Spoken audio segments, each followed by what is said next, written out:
السلام علیکم ورحمۃ اللہ وبرکاتہ۔ ناظرین، آپ کا استقبال ہے سرفراز رحمانی چینل پر۔ آج میں حاضر ہوا ہوں B A part 2 Purnia university اور بی این منڈل یونیورسٹی کے اردو آنرس کے چوتھا پیپر کو لے کر کی۔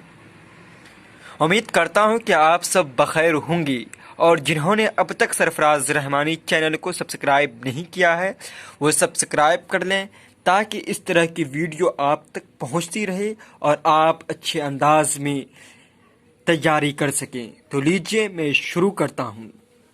ہدایات یعنی نردیش۔ الف، امتحان دہندگان ہر ممکن اپنے الفاظ میں ہی جواب دیں، یعنی پریکشارتھی یتھا سمبھو اپنے شبدوں میں اتر دیں۔ با، سبھی سوالوں کے نمبر بائیں حاشیہ پر درج ہیں۔ یہ بایاں حاشیہ ہے۔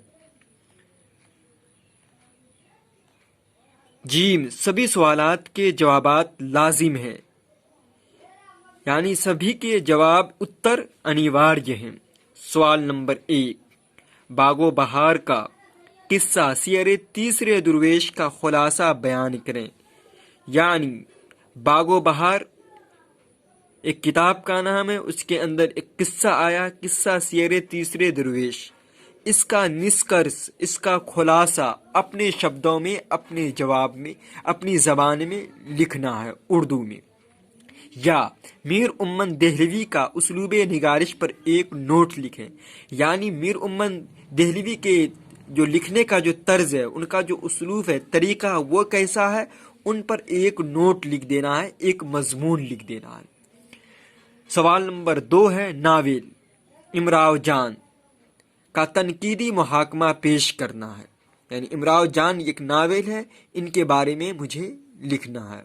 یا امتیاز علی تاج کی ڈرامہ نگاری پر ایک نوٹ قلم بند کریں۔ سوال نمبر 3 ہے، اردو میں داستان گوئی کا آغاز و ارتقاء پر روشنی ڈالیں، یعنی یہ داستان گوئی کب سے شروع ہوا، کیسے بڑھا، اس کو کیسے ترقی ملی، کب آغاز ہوا، اس سلسلے میں ایک مضمون لکھنا ہے، ایک نوٹ اس پر لکھنا ہے، اس پر روشنی ڈالنی ہے۔ یا اردو خاکہ نگاری پر ایک نوٹ لکھیں، یعنی اردو خاکہ نگاری کا کیسے آغاز ہوا، کیسے ان کو ارتقاء ملی، بلندی تک کیسے پہنچا، کب شروع ہوا، کس نے شروع کیا، اس پر ایک نوٹ لکھنا ہے۔ سوال نمبر 4 ہے، رشید احمد صدیقی کی شخصیت یعنی اس کی پرسنالٹی اور زندگی سے اپنی واقفیت کا اظہار کریں، یعنی ان کا بائیوگرافی لکھنا ہے، ان کے سوانح حیات، وہ کیسی شخصیت تھی، کیا کیا کارنامے انہوں نے انجام دیے، کہاں تک انہوں نے تعلیم حاصل کی، انہوں نے اردو کی کیسی خدمت انجام دی، اس سلسلے میں ایک نوٹ لکھ دینا ہے۔ ان کے بارے میں جو جانتے ہیں، جو ہم نے کتابوں میں پڑھا ہے، اسے لکھ دینا اپنے الفاظ میں۔ یہ کوئی ضروری نہیں کہ جو کتاب میں لکھا ہوا ویسے ہی سیم ٹو سیم لکھنا ہے، ایسی کوئی ضروری نہیں، ایسی کوئی بات بھی نہیں ہے۔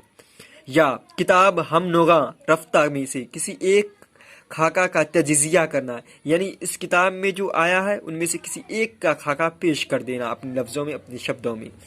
سوال نمبر 5 ہے، طارق جمیل کے افسانہ نگاری کا جائزہ لیں، یعنی طارق جمیل جو افسانہ ان کی جو ہے ان کا جائزہ، ان کے بارے میں لکھنا ہے 2-4 صفحہ میں۔